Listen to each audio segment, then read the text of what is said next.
ಶ್ರೀ ಗಣೇಶಾಯ ನಮಃ. ಶ್ರೀ ಸದ್ಗುರು ಸಾಯಿನಾಥಾಯ ನಮಃ. ಶ್ರೀ ಸಾಯಿ ಸಚ್ಚರಿತ್ರೆ 35ನೇ ಅಧ್ಯಾಯ. ಬಾಬಾ ಅವರ ಪರೀಕ್ಷೆ.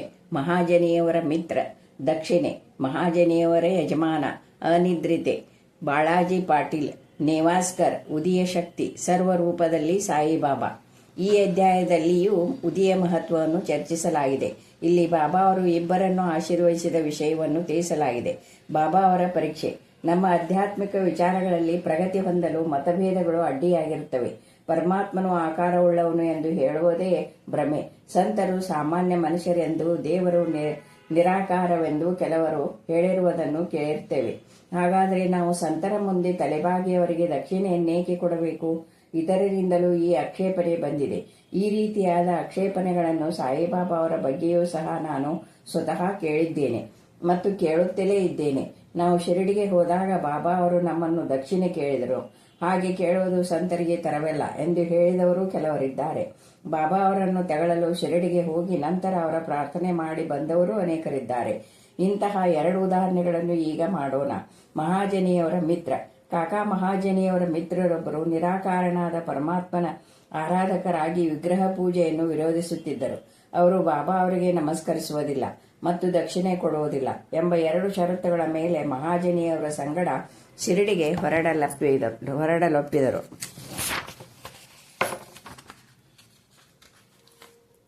ಮಹಾಜನಿಯವರು ಅದಕ್ಕೆ ಸಮ್ಮತಿಸಿ ಇಬ್ಬರು ಶನಿವಾರ ರಾತ್ರಿ ಹೊರಟು ಮರುದಿನ ಬೆಳಗ್ಗೆ ಶಿರಡಿ ತಲುಪಿದರು. ಅವರಿಬ್ಬರು ಮಸೀದಿ ಮೆಟ್ಟಲುಗಳನ್ನು ಹತ್ತುತ್ತಿದ್ದಂತೆಯೇ ಬಾಬಾ ಅವರಿಗೆ ಕಾಯಾಜಿ ಜಿ ಆಹಾ ಅಂದರೆ ಆಹಾ ಬನ್ನಿ ರಾಯರೇ ಎಂದರು.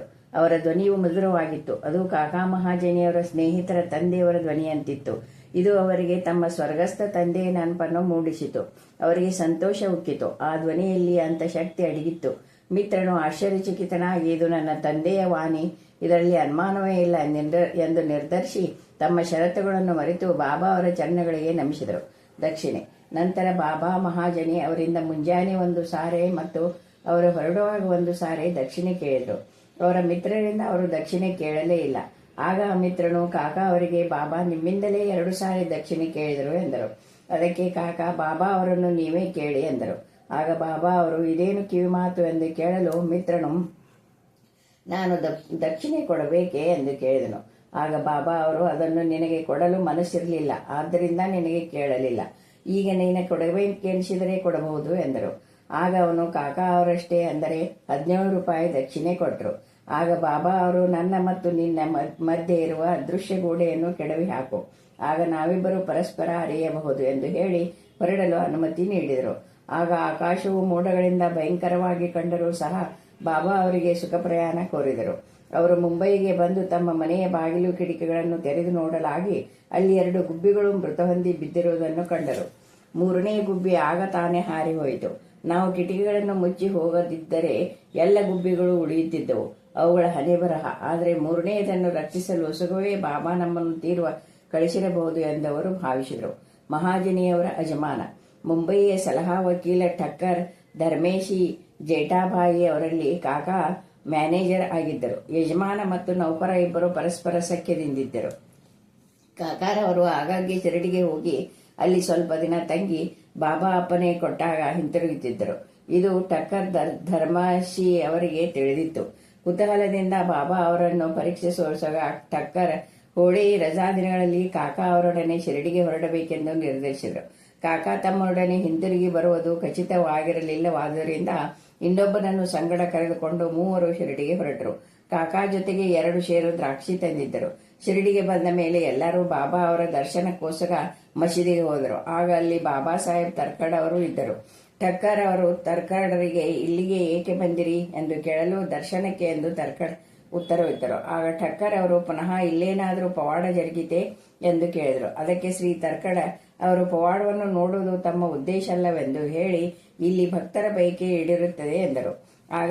ಆಗ ಕಾಕಾ ಬಾಬಾ ಅವರಿಗೆ ನಮಸ್ಕರಿಸಿ ತಾವು ತಂದ ದ್ರಾಕ್ಷಿ ಅರ್ಪಿಸಿದರು. ಬಾಬಾ ಅವರು ಅವುಗಳನ್ನು ಎಲ್ಲರಿಗೂ ಹಂಚಲು ಹೇಳಿದರು. ಠಕ್ಕರ್ ಅವರಿಗೂ ದ್ರಾಕ್ಷಿ ಬಂದಿತು. ಡಾಕ್ಟರು ದ್ರಾಕ್ಷಿಯನ್ನು ಚೆನ್ನಾಗಿ ತೊಳೆಯದೆ ತಿನ್ನಬಾರದೆಂದು ಹೇಳಿದ್ದರಿಂದ ಠಕ್ಕರ್ ಅವರಿಗೆ ಅದನ್ನು ಹಾಗೆಯೇ ತಿನ್ನಲು ಮನಸ್ಸೊಪ್ಪಲಿಲ್ಲ. ಅಂತೆಯೇ ಇದನ್ನು ತಿರಸ್ಕರಿಸುವ ಮನಸ್ಸೂ ಇರಲಿಲ್ಲ. ಈ ರೀತಿ ಅವರು ಗೊಂದಲದಲ್ಲಿ ಬಿದ್ದರು. ಅನಿವಾರ್ಯವಾಗಿ ಅದನ್ನು ಬಾಯಿಯಲ್ಲಿ ಹಾಕಿಕೊಂಡರು. ಆದರೆ ಬೀಜಗಳನ್ನೇನು ಮಾಡಬೇಕೆಂದು ಗೊತ್ತಾಗಲಿಲ್ಲ. ಮಸೀದಿಯಲ್ಲಿ ಉಗುಳುವ ಹಾಗಿರಲಿಲ್ಲ. ಆದ್ದರಿಂದ ಮನಸ್ಸಿಲ್ಲದೆ ಅವರು ಬೀಜ ನುಂಗಿದರು. ಆಗ ಅವರು ಮನಸ್ಸಿನಲ್ಲಿ, ಬಾಬಾರವರು ನಿಜವಾದ ಯೋಗಿಗಳಾಗಿದ್ದರೆ ನನಗೆ ದ್ರಾಕ್ಷಿ ಇಷ್ಟವಿಲ್ಲೆಂಬುದು ಅವರಿಗೆ ತಿಳಿಯದೇ ಇರುತ್ತಿತ್ತೆ.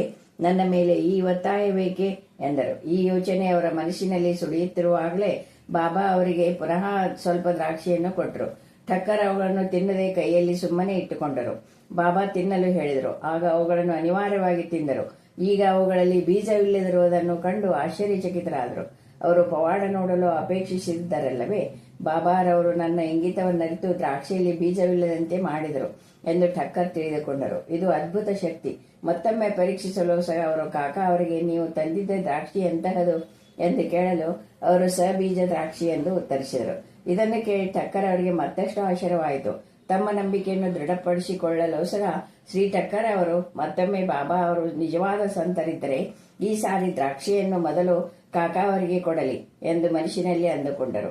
ಆ ಸಲವೂ ಸಹ ಬಾಬಾ ಅವರ ಇಂಗಿತವನ್ನರಿತು ಹಂಚುವುದನ್ನು ಮೊದಲು ಕಾಕಾ ಅವರಿಂದ ಆರಂಭಿಸಲು ಹೇಳಿದರು. ಈ ಪವಾಡಗಳು ಶ್ರೀ ಠಕ್ಕರ್ ಅವರಿಗೆ ಸಾಕಷ್ಟು ನಂಬಿಕೆ ಹುಟ್ಟಿಸಿದವು. ಶ್ಯಾಮ್ ಅವರು ಠಕ್ಕರ್ರವನ್ನು ಕಾಕಾರವರ ಯಜಮಾನರೆಂದು ಬಾಬಾ ಅವರಿಗೆ ಪರಿಚಯ ಮಾಡಿಕೊಟ್ಟರು.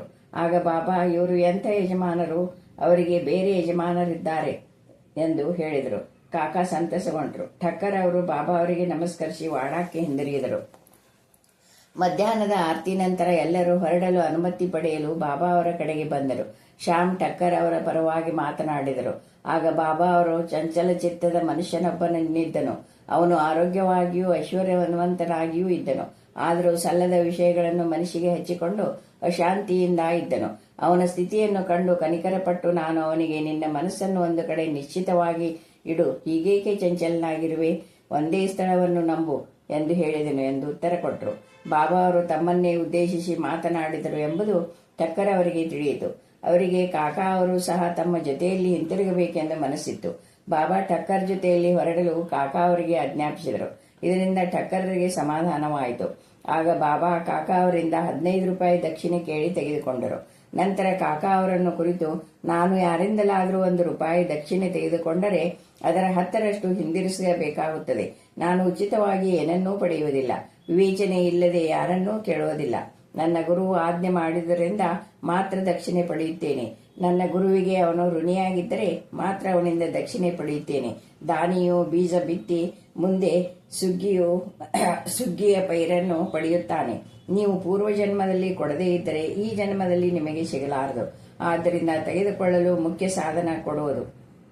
ದಕ್ಷಿಣೆಯನ್ನು ಕೊಡುವುದರಿಂದ ವೈರಾಗ್ಯವು ವೃದ್ಧಿಯಾಗುತ್ತದೆ. ಅದರಿಂದ ಭಕ್ತಿ ಮತ್ತು ಜ್ಞಾನ ದೊರೆಯುತ್ತದೆ. 1 ಕೊಟ್ಟು 10ರಷ್ಟು ಪಡೆಯಿರಿ ಎಂದು ಹೇಳಿದರು. ಇದನ್ನು ಕೇಳಿ ಠಕ್ಕರ್ ಅವರು ತಮ್ಮ ನಿರ್ಧಾರವನ್ನು ಬದಲಾಯಿಸಿ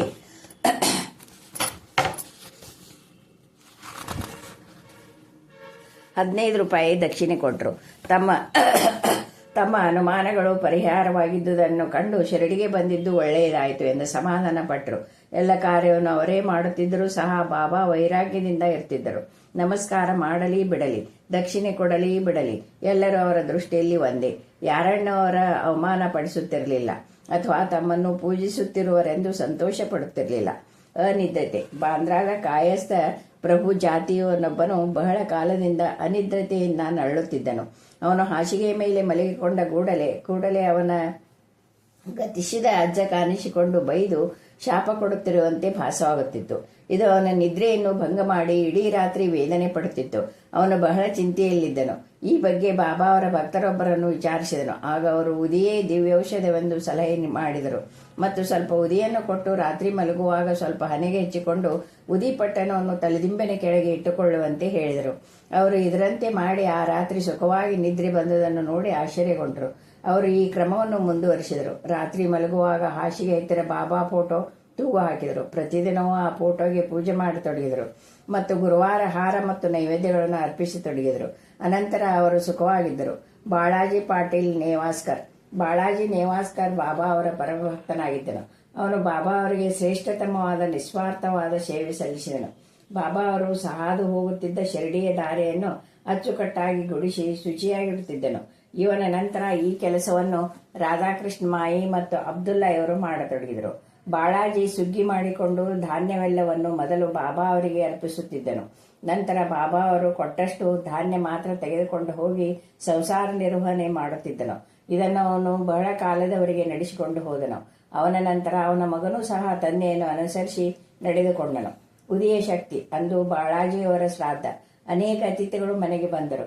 ಅಡಿಗೆ ಮಾಡಿರುವುದಕ್ಕಿಂತ 3ರಷ್ಟು ಜನ ಕೂಡಿದ್ದರು. ಶ್ರೀಮತಿ ನೇವಾಸ್ಕರ್ ಅವರಿಗೆ ದಿಕ್ಕು ತೋಚದಂತಾಯಿತು. ಮಾಡಿರುವ ಅಡಿಗೆ ಎಲ್ಲರಿಗೂ ಸಾಕಾಗುವುದಿಲ್ಲವೆಂದು, ತಮ್ಮ ಮನೆತನದ ಗೌರವಕ್ಕೆ ಭಂಗ ಬಂದಿತೆಂದು ಅವರು ವ್ಯಾಕುಲದಿಂದ ಇದ್ದರು. ಆಗ ಅವರ ಅತ್ತೆಯವರು, ಹೆದರಬೇಡ, ಇದು ಬಾಬಾ ಅವರ ಆಹಾರ, ನಮ್ಮದಲ್ಲ.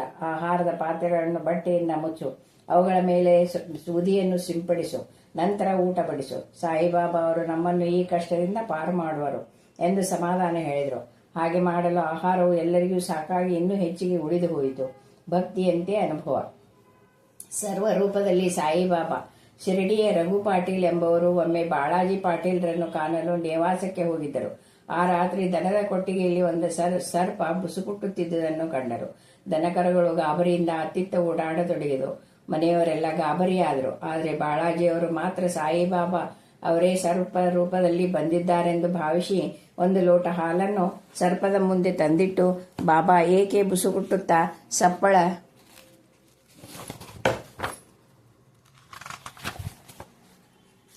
ಮಾಡುತ್ತಿರುವಿರಿ? ನೀವು ನಮ್ಮನ್ನು ಹೆದರಿಸುವಿರಾ? ಈ ಹಾಲನ್ನು ಶಾಂತಿಯಿಂದ ಕುಡಿಯಿರಿ ಎಂದು ಹೇಳಿ ಅಲ್ಲಿಯೇ ಕುಳಿತರು. ಅಲ್ಲಿದ್ದವರೆಲ್ಲರೂ ಭಯದಿಂದ ಏನೋ ಮಾಡಲು ತೋಚದೆ ಮೂಕರಂತ ನಿಂತಿದ್ದರು. ಸ್ವಲ್ಪ ಹೊತ್ತಿನ ಮೇಲೆ ಆ ಸರ್ಪವು ಹಾಲನ್ನು ಕುಡಿದು ಮಾಯವಾಯಿತು. ಎಲ್ಲಿಗೆ ಹೋಯಿತೆಂಬುದು ಯಾರಿಗೂ ತಿಳಿಯಲಿಲ್ಲ. ದನದ ಕೊಟ್ಟಿಗೆಯನ್ನೆಲ್ಲ ಹುಡುಕಿದರೂ ಅದು ಸಿಗಲಿಲ್ಲ. ಬಾಳಾಜಿಯವರಿಗೆ 2 ಪತ್ನಿಯರು ಮತ್ತು ಕೆಲವು ಚಿಕ್ಕ ಮಕ್ಕಳು ಇದ್ದರು. ಅವರು ನೇವಾಸದಿಂದ ಬಾಬಾ ಅವರ ದರ್ಶನಕ್ಕೋಸ್ಕರ ಶಿರಡಿಗೆ ಆಗಾಗ ನಡೆದು ಬರುತ್ತಿದ್ದರು. ಅವರಿಗೆ ಬಾಬಾ ಅವರು ಸೀರೆ ಕುಪ್ಪಸಗಳನ್ನು ಕೊಂಡು ತಂದು ಅವುಗಳನ್ನು ಕೊಟ್ಟು ಆಶೀರ್ವದಿಸುತ್ತಿದ್ದರು. ಶ್ರೀ ಸಾಯಿ ಪ್ರಣಾಮ.